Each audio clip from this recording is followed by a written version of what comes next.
Salut les abonnés et peut-être les nouveaux de la chaîne Crypto Prédiction. La chaîne où on fait des prédictions de crypto sans analyse. Donc avec des cartes, de la voyance ou même de l'astrologie, peu importe.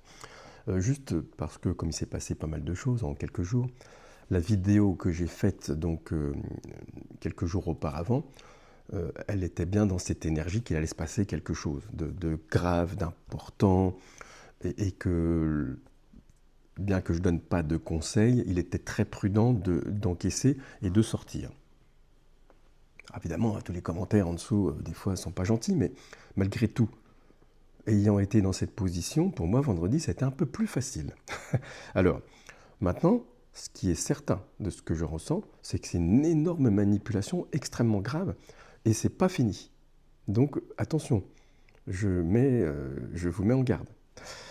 Donc, que faire? Parce que c'est bien de dire, de critiquer, mais que faire? Alors, avant vendredi, comme vous le savez, j'étais très, très peu exposé en crypto, sachant qu'il allait se passer quelque chose. Ce qui m'a permis, vendredi soir, de rigoler, même si c'est pas drôle, en me disant je vais pouvoir acheter pas cher. Alors, comme beaucoup d'entre vous, et vous allez me mettre en commentaire, j'avais posé des ordres d'achat, style Tao à 200 euros. XRP, je ne sais plus, j'avais mis à 1,60. Enfin bon, il faut toujours laisser traîner des ordres. Et donc, tiens, c'est drôle, mes ordres ne sont pas passés. Mais ça, je vous l'ai déjà dit, hein. Les ordres, ils ne sont pas passés. Et de toutes les personnes que je connais, ah bah c'est pareil, tiens, c'est bizarre. Je ne connais personne qui a chopé du Tao à 200 euros quand c'est descendu. Alors, comme j'étais, par chance, devant mon téléphone au moment où il y a eu la chute, j'attendais que mes ordres passent et ne passaient pas, j'ai acheté. Alors, parce que je savais que c'était un crash, un flash crash, et de toute façon, sur certaines convictions que j'ai, je vois du long terme. Donc, quand on sait que le Bitcoin dans 4-5 ans vaudra peut-être 500 000 ou 1 million d'euros, on s'en fout, hein. Il vaut mieux l'acheter à 105 000 évidemment qu'à 125 000, mais on n'est pas à quelques euros près. Et donc,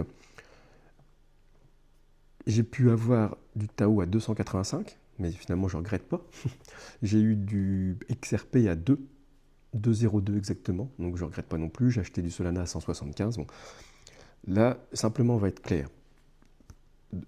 Je ne donne pas de conseils, ok, mais ce que je fais.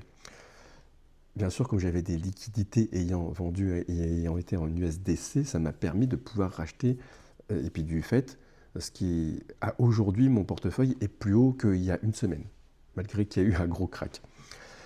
Sur quoi je me suis positionné et sur quoi, et pas pour longtemps. Donc deux choses. Bitcoin, j'ai repris, donc ça a dû passer à 105 000, j'ai pas eu, hein, j'ai eu à 108 000, je crois, 109 000. Un petit peu de Bitcoin, hein, et pas un Bitcoin, hein. Du Tao, j'ai rechargé. Donc j'ai eu 285, 300, 325 à des prix qui montaient au fur et à mesure. XRP, Solana et Ethereum. Et Ethereum, j'ai eu à 3006.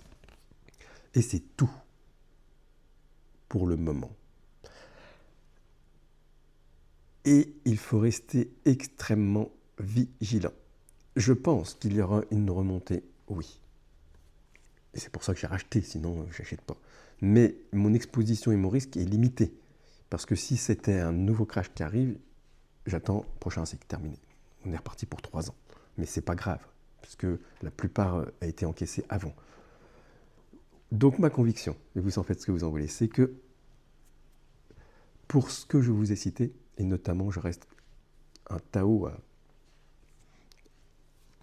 pour pouvoir encaisser plus, et je commence à remettre des ordres de vente. Tao qui est, quand je vous parle, à 420, je ne sais plus combien.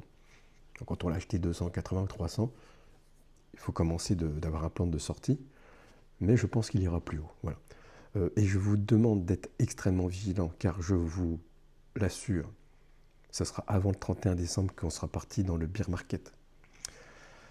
Donc voilà, la prudence, elle est gagnante. Voilà. Et puis toutes les autres cryptos, là, alors je ne peux pas toutes vous les citer, mais vous avez vu, ça a fait très très très très mal. Restez dans ce qu'il y a de solide. Après, il y en a des autres, hein, mais j'ai pas tout. Moi, je vous parle de ce que j'ai. Il y en a des autres. Donc j'espère que vous avez tenu le choc. Vous me marquez en commentaire, c'est ce qui m'importe aujourd'hui, c'est de savoir si vous avez réussi à acheter pendant le crack, s'il y en a certains d'entre vous qui se sont fait liquider, parce qu'évidemment, moi je l'ai toujours dit, hein, trading c'est zéro, et levier bien sûr zéro, hein. Ça c'est un peu la base de la crypto, hein. Mais bon, ça chacun fait ce qu'il veut, mais ceux qui ont fait des leviers, je pense qu'aujourd'hui ils sont un peu en train de pleurer, et aussi éventuellement, qui était en short. Parce que je voudrais aussi qu'on me montre, parce que j'en ai pareil, j'ai quand même plusieurs groupes, ceux qui étaient en short n'ont jamais pu encaisser. Tiens, c'est bizarre ça, c'est bizarre. Et donc, faites ce que vous voulez, mais moi j'ai rien sur Binance. Vous en faites ce que vous en voulez. Voilà. À bientôt.